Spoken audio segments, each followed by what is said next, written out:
Baik, bismillahirrahmanirrahim. Assalamualaikum warahmatullahi wabarakatuh.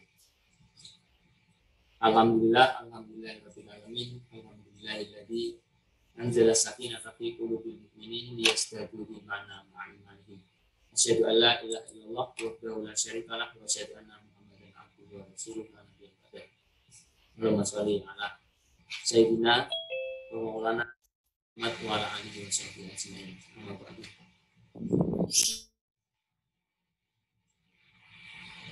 Allahumma inna nas'aluka huda wa tuqa wal afafa wal ghina. Allahumma la sahla illa ma ja'altahu sahla wa anta taj'alul hazla idza syi'ta sahla. Subhanaka la ilma lana illa ma 'allamtana innaka antal hakimul hakim. Subhanaka la ilma lana illa ma 'allamtana innaka antal alimul hakim. Subhanaka la ilma lana illa ma 'allamtana innaka antal alimul hakim. Allahumma ati anfusana taqwaha zakkiha anta khairu man zakkaha. Allahumma ati anfusana taqwaha zakkiha wa anta khairu man zakkaha. Allahumma inna nas'aluka huda wa tuqa wa afafa wal ghina. Allahumma inna nas'aluka ilman nafi'an wa rizqan thayyiban wa amalan mutaqabbala. Wassallallahu ala nabiyyina Muhammad wa ala alihi wasallam. Baik ya, kita awali tadi dengan berdoa. Ustaz mengawali untuk kelancaran, kemudahan, keberkahan dan segala rahmat Allah Subhanahu wa taala. Alhamdulillah, semoga mas-mas dan mbak-mbak yang di rumah ya dalam lindungan Allah Subhanahu wa taala, kesehatan, kelancaran, kemudahan segala aktivitas dan juga kebaikan selalu mengikuti kita semua. Baik, langsung saja sedikit menjelaskan ya, kemarin pertemuan pertama kita live, kemudian Jumat selanjutnya ada libur Idul Adha ya. Itu ya nggak semua masjid melakukan berkurban ya, ada yang berkurban ada yang tidak ya. Tapi ya patut kita ketahui bersama ya, minimal sebagai seorang muslim sejarah hari kurban itu seperti apa itu harus ya. Nah, kita sebagai seorang muslim wajib hukumnya untuk mengetahui bagaimana latar belakang, bagaimana hari besar ya, hari besar umat Islam itu terjadi ya, dari Nabi Ibrahim dan Nabi Ismail. Itu kalau dari bahasa ya, kurban itu kan koroba ya, berarti dekat. Jadi kurban itu tujuannya adalah untuk mendekatkan diri kepada Allah Subhanahu wa taala. Bukan dengan dagingnya ya, bukan dengan rambutnya ya, bukan ya. Tapi dengan ketakwaan bagaimana kita sebagai seorang hamba menjalankan taat, menjalankan perintahnya dan menjauhi larangannya. Ketika perintah Nabi Ibrahim menyembelih anaknya sendiri ya, Nabi Ismail, itu kan karena didasari dengan ketaatan yang tujuannya untuk semakin mendekatkan diri kepada Allah Subhanahu wa taala. Ya, kemudian ya pun fayakun ya, kemudian Allah berkehendak menggantikan Nabi Ismail menjadi domba, kemudian diganti dengan domba ya. Kemudian yang ke-9 domba dan kemudian dari situlah yaitu peristiwa besar, yaitu peristiwa Idul Adha. Nah, sebenarnya menarik ya kalau kita melihat proses pendidikan Nabi Ibrahim dan Nabi Ismail. Ini menarik sebenarnya. Kita ketahui bahwa Nabi Ibrahim memiliki 2 istri, yaitu Siti Hajar dan Siti Hajar dan Siti Sarah ya. Nah, kemudian Siti Hajar ini kan ditinggal di yang sekarang jadi Mekah ya. Nah, ditinggal dalam keadaan tandus, tidak ada apa-apa. Karena Pak, ternyata di situ juga perintah bagaimana Allah Nabi Ibrahim untuk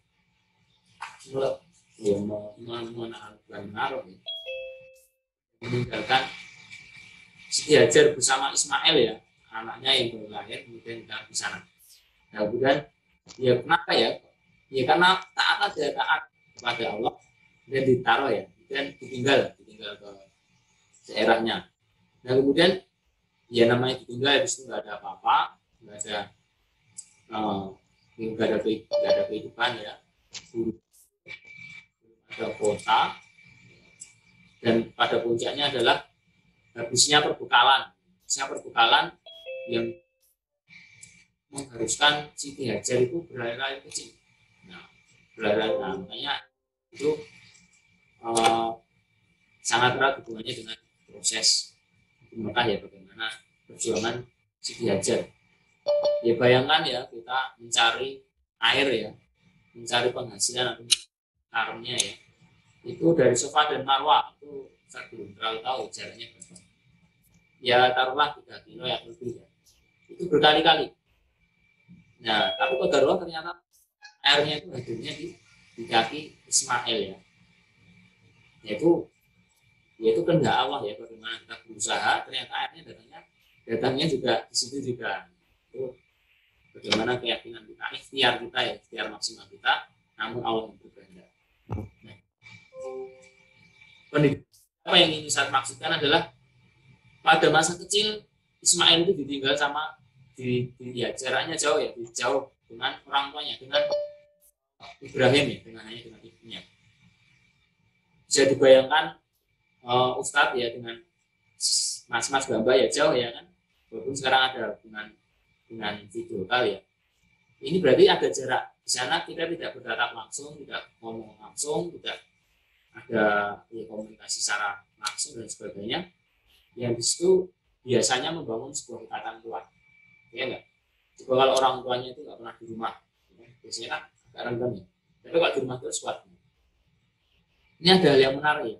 Ismail nggak pernah sama Ibrahim jauh, tapi ketika Nabi Ibrahim, ya kan Nabi Ibrahim datang di sana yang kemudian sekarang jadi Mekah, yang di sana ada Zam-Zam yang menjadi sumber kehidupan, itu qadarullah ya, Allah memberikan perintah untuk menyembelih anaknya sendiri ya, menyembelih anaknya yang berumur ya jarang ketemu ya kan, nggak pernah ya dididik dalam artian langsung dan sebagainya, disuruh untuk menyembelih atas dasar perintah. 3 kali mimpi itu datang ya. Kemudian setelah yakin itu datang dari Allah, nah kemudian Nabi Ibrahim menyampaikan kepada Ismail, wahai anakku, ayah mendapatkan mimpi yang datangnya dari Allah Subhanahu Wa Taala yang memerintahkan untuk menyembelih atau mengkurban, mengkurbankan engkau ya anakku, bagaimana pendapatmu? Nah di sini ada perintah Allah untuk menyembelih itu berarti itu kalau untuk ya perintah untuk apalah, untuk memukul dan sebagainya itu ringan, tapi untuk menyembelih itu perintahnya berat sekali. Nah kemudian anak yang belum pernah ketemu ya kan, berat sama bapaknya sendiri, tiba-tiba suruh sama Allah untuk disembelih dan sebagainya. Nah kemudian minta pendapatnya Nabi Ismail. Apa jawaban Nabi Ismail? Nah jawaban Nabi Ismail adalah, wahai ayah, jika itu merupakan perintah Allah, maka laksanakanlah, dan semoga insya Allah aku menjadi orang-orang yang sabar dan taat. Nah jawaban Nabi Ismail ini yang sebenarnya jauh jarak dari pendidikan bapak ya, terutama ya, itu jawabannya luar biasa, taat. Bisa dibayangkan kalau sekarang jarak jauh dan sebagainya, ada yang bilang kalau nggak ketemu guru nanti anak saya jadi bodoh, anak saya jadi nggak taat dan sebagainya. Nah jarak, padahal Nabi Ibrahim dan Nabi Ismail itu jaraknya luar biasa, jarak ketemu. Tapi kenapa Nabi Ismail begitu taat kepada bapaknya? Nah ternyata prinsip Islam itu dalam ini adalah bukan bagaimana kita taat kepada, bukan hanya taat kepada orang tua, tapi bagaimana taat kita kepada Allah. Insya Allah ya anak kita akan taat kepada kita. Nah prinsipnya seperti itu. Jadi ketaatan itu ada hal yang dasar ya, ketaatan kepada Allah. Insya Allah Allah akan memberikan kemudahan ketaatan dari anaknya ya pada dia. Makanya pastikan ya kita menjadi taat agar nanti orang tua bisa memberikan hal yang terbaik. Termasuk Ustadz tidak bisa terlalu mengharapkan kalian ya untuk taat kepada gurunya ya ikhtiar Ustadz ya. Tapi minimal Ustadz harus taat kepada Allah agar nanti Allah memudahkan murid-murid Ustadz untuk taat kepada Allah ya. Taat kepada guru itu hanya salah satu bagian. Begitu sedikit awalan ya, 10 menit ya. Bagaimana pendidikan itu adalah untuk mendekatkan diri kita kepada Allah. Prinsipnya adalah ketaatan kepada Allah dan Allah akan memudahkan, memberikan petunjuk dan juga keberkahan di setiap aktivitas kita. Baik, itu saja ya, sedikit cerita ya. Nah, saya lebih senang cerita sebenarnya. Baik, kemarin Ustaz sudah baca-baca ya terkait biodata. Saya sampaikan yang belum mengirimkan ya, silahkan dikirimkan. Ya, ini Ustaz batas waktunya sampai UTS ya. Kalau UTS biar ya nggak apa ya. Gimana, Us? Ngirimnya di Google Classroom. Google Classroom. Jangan di WA. Google Classroom, Mas. Nanti saya kasih nilai. Teman-teman pada kirim di sana. Oh ya. Ya. Pak Alep belum bisa ya, Us. Oh iya. Maaf, yang terakhir masih kosong, Us. Yang biodatanya punya saya ya, masih kosong. Bisa diisi, kira-kira bisa dikirim nggak Mas? Kalau bisa dikirim nanti tanya sama saya juga belum tahu. Coba dikirim aja di return ya, dikirim di Classbook itu, kemudian fotonya bentuk JPEG aja. Biar nanti di situ saya data ya. Sudah. Ada yang bagus, ada yang cita-citanya jadi dokter, ada yang senang cita-citanya jadi guru itu bagus. Enggak siapa itu, saya pengen puas ya, tapi bisa ya lah ya. Kemudian ada yang sedikit menarik nih. Ada Mbak Nafiah Ramadhani. Ini tokoh non fiksinya ini siapa ini? Hinata Soyo ini siapa? Kita senang komik juga ya, senang anime ya. Nah, ada yang bikin Iron Man dan sebagainya ya. Nah, apa itu salah satu keterampilan gambar ya, yang kita dapatkan dari SD, ya kan? TK mana? Nah, apa ada keterampilan gambar yang itu memang kita harus asah. Nanti ide ya banyak yang bikin komik-komik kecil ya. Baik, ya saya berharap dan mendoakan semoga yang mungkin yang belum dapat cita-cita bisa semakin banyak wawasannya, pengetahuannya agar untuk menentukan besar menjadi apa ya, dan semoga Allah berikan petunjuk, kemudahan, kelancaran, bertahan, kekuatan dan perlindungan untuk meraih cita-cita yang mulia. Mulia itu izinnya satu ya, bagaimana di setiap amanah atau mungkin pekerjaan kita itu bernilai ibadah. Bernilai ibadah itu ya atas dasar nilai-nilai Islam. Jadi kalau guru ya nggak sekedar guru, jadi dokter nggak sekedar jadi dokter, jadi polisi nggak sekedar jadi polisi ya, jadi tentara nggak sekedar jadi tentara, jadi drummer ya nggak sekedar cuma drummer. Nah di situ ada nilai-nilai Islam, itu nilai-nilai dakwah ya, kebaikan, menyampaikan kebenaran ya, mengingatkan akan ketaatan, mengingatkan akan kebaikan dan sebagainya. Ya, jangan sampaikan ya, nilai-nilai Islam itu baik semua. Polisi jangan sampai korupsi ya, nggak boleh korupsi. Satu, kalau di jalan itu bawaannya lihat Pak Polisi itu negatif gitu ya, serba salah gitu. Ya, karena Pak Polisi itu kan ya sebagai, ya benar nggak semua polisi itu buruk ya, tapi minimal tanamkan dalam diri kita bahwa keamanan akan dimintai bertanggung. Polisi itu bagus banget, nggak semua polisi jelek. Ya pastikan dalam setiap cita-cita kita di situ ada nilai-nilai Islam yang kita sampaikan. Dokter, sampaikan bahwa kesehatan itu adalah datangnya dari Allah. Obat ini adalah sebagai sarana saja. Itu dokter. Kemudian guru sampaikan bahwa ilmu itu mulia. Ilmu itu adalah salah satu tanda-tanda ciri orang muslim. Berarti kita harus menuntut ilmu dengan giat. Karena ilmu Allah diesakan. Karena ilmu Allah ditaati, dan karena ilmu Allah disembah. Kalau kita nggak tahu ilmu, nggak belajar, ya kita nggak bisa sholat. Bagaimana cara sholat, bagaimana cara zakat, puasa, dan sebagainya. Nah, ilmu ini ya guru penting namanya. Salah satu profesi yang Rasulullah Nabi Muhammad banggakan itu adalah seorang guru, seorang murabi. Bagaimana beliau mendidik generasi terbaik, ya, Abu Bakar, Umar, Utsman, dan Ali itu menjadi generasi terbaik yang mampu dia merubah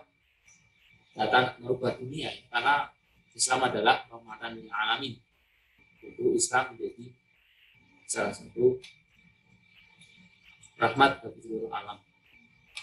Baik, langsung saja ya untuk materi yang pertama. Di sini satu semesternya kan 2 bab saja ya. Satu bab itu untuk persiapan sampai UTS, kemudian dilanjutkan bab kedua. Jadi saya akan sedikit, tidak akan terlalu menekan ya. Pastikan apa yang Ustaz sampaikan, didengarkan, apa yang Ustaz berikan di Google Classroom, dibaca ya. Itu insya Allah akan keluar ujian ya. Tapi ada satu hal yang itu nilainya juga besar, penilaian yaitu tentang pendapat ya. Jadi pastikan kalian banyak baca, kemudian beranilah untuk menyampaikan pendapat. Contoh kecil ya, misalnya kenapa kita harus belajar PKN? Nah, pendapat kalian seperti apa? Kenapa kita harus belajar tentang hukum? Nah, itu coba kalian sampaikan, ya kan? Pendapatnya apa gitu? Itu kan di buku nggak ada. Saya juga menyampaikan, ya hukum kita harus tahu kan, kita negara Indonesia ya, dasarnya adalah hukum. Apa semua ada aturannya ya. Kenapa ya? Karena kita harus taat hukum.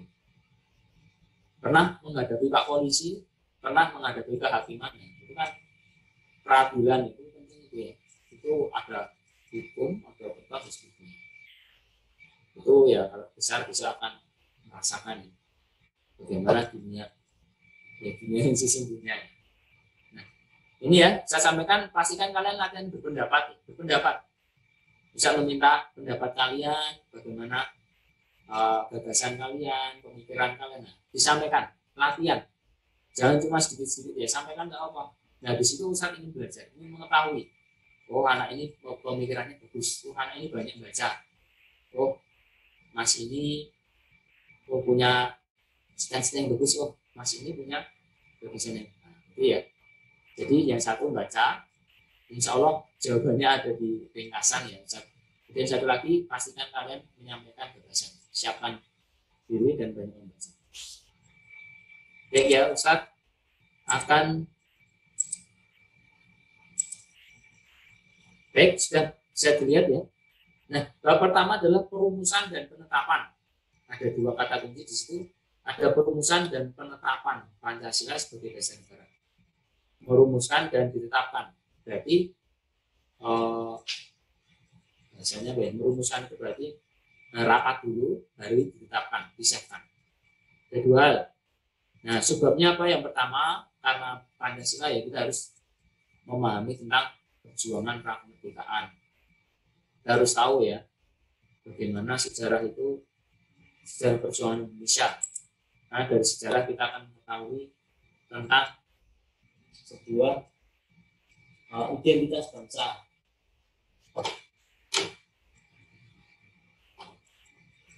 Nah,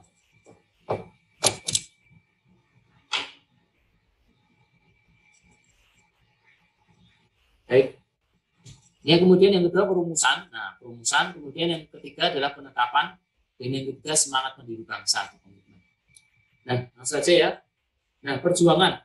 Ini kalau katanya Pak Karno, Bapak Proklamator terutama adalah jangan sekali-kali merupakan sejarah ini. Melupakan sejarah. Karena banyak pembelajaran, banyak hikmah yang kita ambil dari sejarah ini. Kalau bawah itu jas hijau ya, kalau ini kan jas merah ya. Dan sekali melupakan perjuangan para ulama ya, jas hijau. Nah, sejarah ya, kalau dalam Al-Quran saja kita bisa ketahui ya, ternyata dua dari terkait sejarah atau cerita bagaimana Nabi Musa yang paling banyak tentang Bani Israel, kemudian ada Nabi Yusuf, kemudian ada Luqman dan sebagainya. Nah, dari sejarah ini kita banyak belajar ya. Dari sejarah kita akan juga melihat bagaimana identitas kita. Nah, jangan sampai kalian tidak tahu terkait sejarah Indonesia, karena identitas bangsa Indonesia adalah bangsa kita merdeka atas berkat rahmat Allah dan dengan didorongkan keinginan luhur ya, seperti pembukaan undang-undang. Pertama jelas ya atas izin Allah, kemudian yang kedua adalah keinginan luhur atau perjuangan para pahlawan. Nah, di sini banyak ya, ada Jenderal Sudirman, kemudian di sini ada Kiai Haji Agus Salim yang sedang berdiplomasi dengan Mesir yang mendapatkan pengakuan kedaulatan, kemudian ada Bung Tomo di Surabaya, kemudian ada, nah ini konstitusi atau parlemennya yang sekarang istilahnya di DPR dan sebagainya, bagaimana membuat aturan yang kemudian merumuskan Pancasila. Nah, sejarah ini pastikan sejarah kalian harus tahu ya, minimal sejarah bangsa ya, kita harus sebagai warga negara ya harusnya tahu Indonesia itu seperti apa, bagaimana sejarahnya, bagaimana perjuangannya, dan bagaimana potensi sumber daya alam yang ada, bagaimana cita-cita para pahlawan pendiri bangsa ya. Jangan sampai kita menjadi ya pelajar yang nggak tahu apa-apa. Identitas itu jelas ya, jangan sampai misal ya kita identitasnya adalah seekor singa, tapi karena kita tidak tahu identitas seekor singa yang harusnya memiliki badan yang kuat ya kan, auman yang keras dan cakar yang kuat, nah tapi kita mainnya sama kucing, kita nggak tahu ya, karena kita memiliki potensi yang luar biasa. Nah makanya belajar, berilmu, membaca sejarah agar kita tahu identitas bangsa, identitas siapa diri kita. Baik, nah perjuangan pra kemerdekaan. Jadi perjuangan pra itu ada dua, sampaikan ya, ada perjuangan fisik dan perjuangan intelektual. Nah fisik itu ya otot ya, otot dan sebagainya itu ya, bentrok fisik, api pedang ya kan, tembak-tembakan ya sebagainya, gelut lah, itu fisik ya. Nah latar belakangnya adalah penjajahan ya, dimulai dari Portugis, kemudian beralih ke Belanda dan Jepang ya. Itu yang pertama adalah untuk berdagang, bagaimana Indonesia itu memiliki kekayaan alam yang luar biasa ya, sampai negara-negara lain pun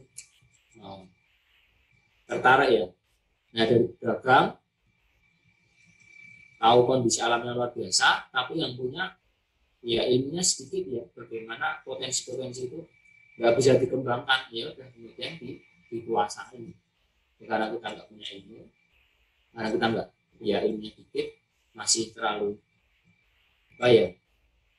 ya belum bisa memaksimalkan potensi, bingung mau dijual seperti apa, akhirnya dijajah gitu.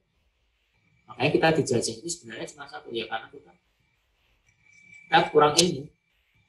Nah makanya di sini fisik, kita masih fisik, jelas fisik ya, perjuangannya ya dengan ilmu ya, tapi di situ banyak faktor, walaupun sebenarnya prinsipnya sama-sama berjuang hingga Allah mengizinkan untuk ya Indonesia merdeka. Nah, ini untuk berdagang kemudian menguasai. Nah ciri-ciri perjuangan fisik itu perjuangan masih bersifat kedaerahan ya, Mataram ya, daerah Jaya, kemudian daerah Sumatera, daerah Maluku dan sebagainya, masih ke daerah, jadi belum ada persatuan secara keseluruhan. Kemudian tergantung pada pemimpin, siapa pemimpinnya. Nah kalau pemimpinnya nggak perang ya perang. Baik, itu perjuangan fisik ya. Pra itu perjuangan fisik dan perjuangan intelektual. Nah, perjuangan fisik ya yang paling masyhur ya ada Fathahillah ya di Jaya Raya, kemudian ada Diponegoro di Mataram. Diponegoro itu anaknya Sri Hamengkubuwono II ya, termasuk ulama ya. Harusnya kita banyak membaca dari beliau. Itu beliau mempersiapkan adiknya Hamengkubuwono III itu dengan luar biasa ya, walaupun nggak jadi ya. Itu bacaannya berat. Ya ternyata ada dari buku dari penjelasan yang saya Salim Abdullah, ternyata salah satu kurikulum yang dipersiapkan untuk adiknya yang akan jadi sultan yaitu dia ada tafsir Ibnu Katsir, tafsir kemudian yang Al-Qurtubi dan sebagainya. Itu buku-buku agama yang itu menjadi dasar jadi seorang pemimpin. Ini bayangkan ya, pada zaman itu memang buku-buku menjadi salah satu identitas keilmuan. Ya, sampai sekarang pastikan kita terus untuk belajar ya, membaca. Tapi ya qadarullah nggak jadi ya. Sekarang ya, kita ketahui ya kesultanan seperti apa. Nah, dahulu itu Islam sangat kuat. Kuat dalam artian ya pengamalannya dan juga perjuangannya melawan segala jenis penjajahan. Baik perjuangan fisik, di mana kita terus berjuang namun Allah belum mengizinkan untuk kemerdekaan. Nah kemudian dilanjutkan perjuangan intelektual. Proses belum ini ya, belum ini tahunnya ya. Perjuangan fisik ini sampai tahun 1902. Kemudian perjuangan intelektual dimulai dari 1902 sampai kemerdekaan.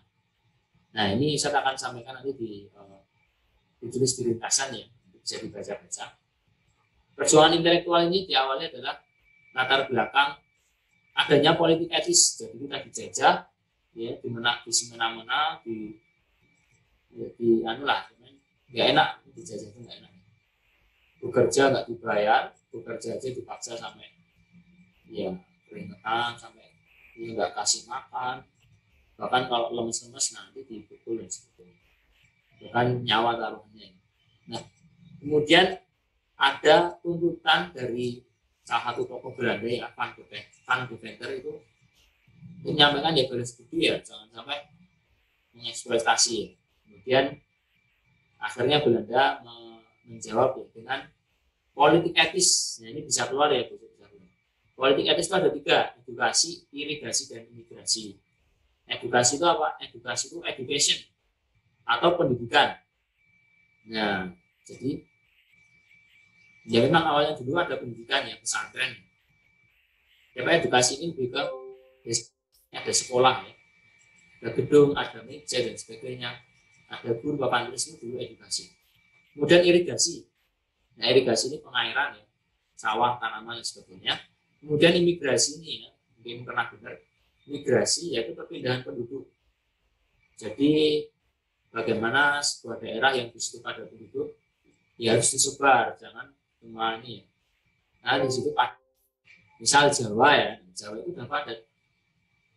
Nah, harusnya Sumatera, Kalimantan, Sulawesi itu nah, disebar, itu imigrasi, perpindahan penduduk. Nah dari edukasi ini ya, bagaimana kemudian rakyat Indonesia diberikan pendidikan, diberikan ilmu, akhirnya muncullah orang-orang terdidik atau kaum intelektual.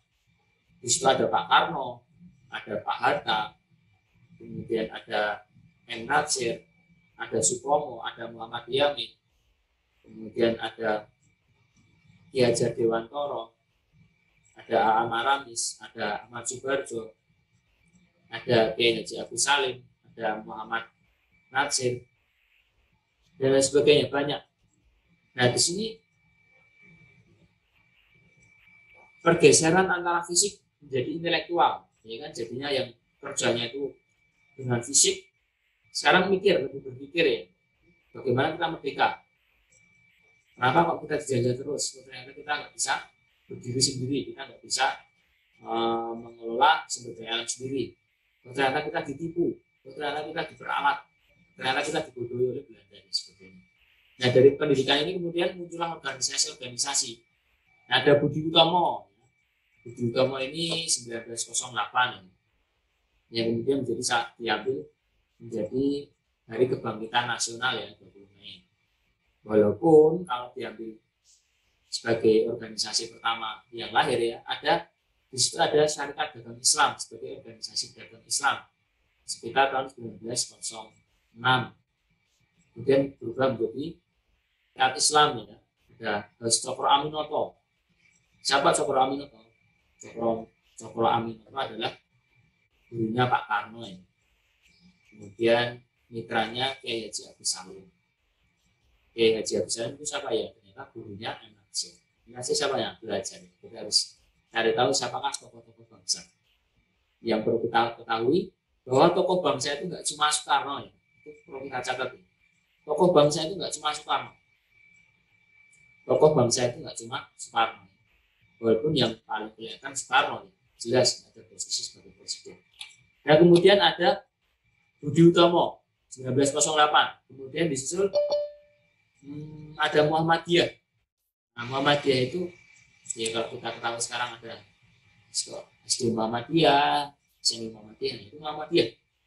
Itu 1912. Kemudian ada Al-Irsyad. Berapa ya?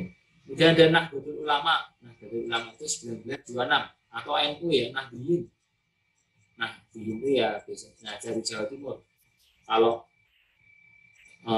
Muhammadiyah itu dari Jogja. Tokohnya siapa Muhammadiyah? Ada yang tahu? Kenapa, Us? Tokohnya Muhammadiyah. Ahmad Dahlan. Ya, Ahmad Dahlan. Ya, Ahmad Dahlan. Kalau Nahdlatul Ulama, tokohnya siapa?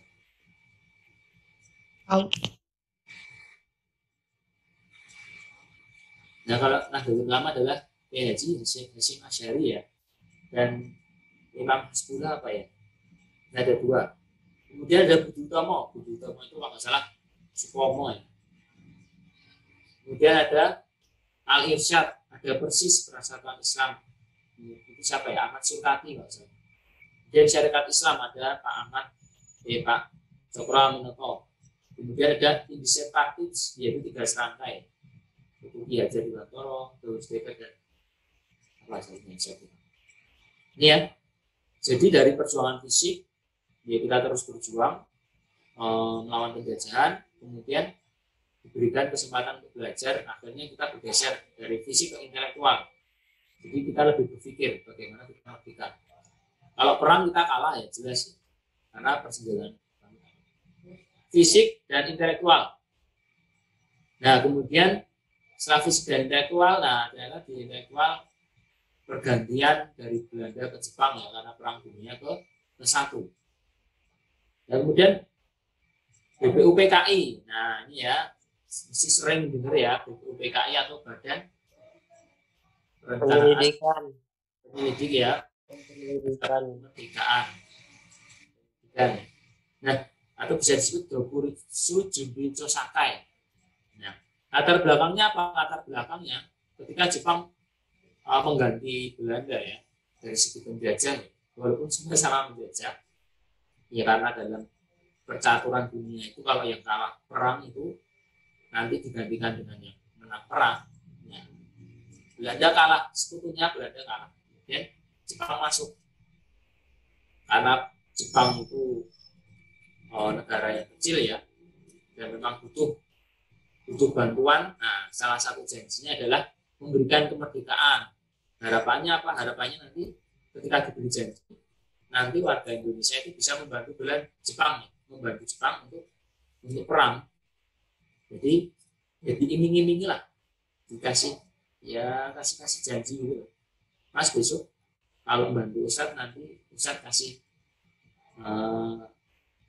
HP bagus mas, nah gitu loh. Jadi dikasih iming-iming. Bagaimana dikasih janji kemerdekaan, besok merdeka ya. Nah, akhirnya dibuat BPUPKI. Nah, janjinya siapa yang menyampaikan? Ya, oleh Perdana Menteri Koiso Kuniaki. Ini baca gampang ya. Nah, BPUPKI ini adalah salah satu badan ya. Badan itu berarti di situ ada banyak orang, kumpulan orang untuk mempersiapkan. Nah, Nah, ketuanya siapa? Ketuanya diambil dari tokoh juga, yaitu Pak Rajiman Widyadiningrat. Wakilnya ada Uji Bangse, kemudian Panji Suroso. Nah, ini nama-nama yang ya boleh diingat, tapi minimal ketika ujian dibaca kalau gampang. Baik, kemudian di sini saya lanjut saja ya. Jadi BPUPKI ini adalah badan yang dibentuk oleh Jepang. Yang di situ yang ikut masuk ke badannya itu enggak semua bisa masuk. Syaratnya ya ini ilmu. Jadi orang-orang yang berilmu, yang memiliki kapasitas yang bisa diandalkan itu masuk. Jadi nggak semua masuk. Jadi organisasi itu nggak semua orang-orang yang memiliki wawasan, yang memiliki pengetahuan, yang memiliki gagasan, cita-cita itu yang masuk. Ya orang-orang terpelajar ya. Bukan cuma orang-orang yang ilmunya masih nggak semangat belajar gitu. Banyak ya yang nggak semangat belajar. Nah, dari sini kemudian ada dua sidang. Jadi BPUPKI adalah organisasi badan ya, yang itu, nah ini penyelidikan upaya untuk kemerdekaan. Apa sih yang akan kita persiapkan? Nah, kemudian kita sidang. Makanya organisasi itu salah satu cirinya adalah musyawarah. Ya. Jadi musyawarah. Nah, ada dua kali sidang. Sidang yang pertama 29 Mei sampai 1 Juni. Kemudian yang sidang kedua 10 sampai 17 Juli. Sidang yang pertama membahas apa?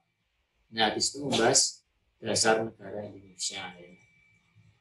Jadi kalau ada pertanyaan, apa agenda sidang pertama? Apa yang dibahas dalam sidang pertama BPUPKI?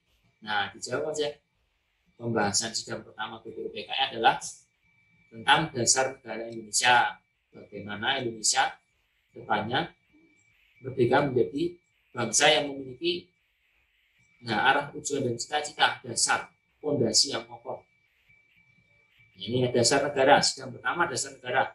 Kemudian sidang yang kedua adalah membahas tentang bentuk negara dan rancangan undang-undang dasar Indonesia. Nah, bentuknya seperti apa? Apakah seperti serikat, seperti Amerika, apakah seperti kerajaan, apakah seperti monarki, apakah seperti NKRI ya, republik seperti saat ini dan sebagainya. Kemudian rancangan undang-undang. Nah, perlu kita ketahui ya, PKN ini adalah bahas tentang aturan. Ustaz, permisalkan gini aja. Misal kita mau membuat sebuah sekolah, ya kan? Kira-kira kita mau mencari murid langsung atau membuat aturan dulu. Aturan dalam artian kira-kira bikin sekolah mau untuk apa. Terus ilmu apa yang akan disampaikan. Kemudian tujuannya seperti apa. Kita mau membuat siswa-siswa ini seperti apa. Kemudian, caranya bagaimana, metode pembelajarannya bagaimana. Kemudian tata tertibnya siswa gimana. Apakah semua siswa boleh masuk, apakah harus pakai seragam, apakah boleh ada yang merokok, apakah boleh ada yang tidak masuk sekolah. Nah, itu kan aturan ya. Nah, makanya aturan ini menjadi hal yang pokok. Perlu kita ketahui ya semua itu ada aturan, termasuk Islam itu banyak aturannya ya. Aturan seperti apa? Ya, aturan itu agar tertib dan teratur. Kita ya tertib dan teratur itu salah satu ciri seorang muslim. Aturannya apa? Nah, juga aturannya adalah kita lahir. Nah, lahir pun ada anjurannya ya, kita diajari dan sebagainya. Kemudian ada akikah ya kan, bagaimana orang tua memberikan korban ya, laki-laki perempuan. Ada aturan untuk mendidik anaknya, kewajiban bagi orang tua. Kemudian ada kewajiban bagi orang tua untuk mempersiapkan anaknya ya untuk jenjang selanjutnya pernikahan. Nah, ketika pernikahan pun di situ ada aturan akad dan sebagainya. Nah, menikah, berarti kan proses lagi. Kemudian puncaknya adalah ketika kita menikah, ada aturannya juga. Nah, aturan ya penting. Makanya kan banyak nggak silakan Tuhan. Baik, kita ada dua hal ya, sidang pertama dan sidang kedua. Dasar negara dan bentuk negara dan tata undang-undang. Baik ya, dan jam 2 lebih 20 ya. Nah, ini sudah cukup. Nah, di sini ada satu sas ini ya. Ini baca-baca ya. Ini prinsipnya Ustaz adalah tolong belajar jadi jaga ya keistiqomahannya ya. Semoga Allah memberikan kesabaran keistiqomahan kita untuk belajar ya. Karena kesudahan bagi orang-orang yang sedang belajar adalah ya kemudahan menuju ke surga ya. Banyak hadis barang siapa yang belajar yang menuntut ilmu ya, maka Allah akan memudahkan jalan menuju surga ya. Dan di sana banyak hewan-hewan yang didoakan. Baik, kita akhiri dengan bacaan istighfar 3 kali. Bacaan alhamdulillah dan doa untuk kabul majlis. Alhamdulillah ini subhanallah. Asyhadu alla ilaha illa anta astaghfiruka wa atubu ilaik. Baik, terima kasih ya.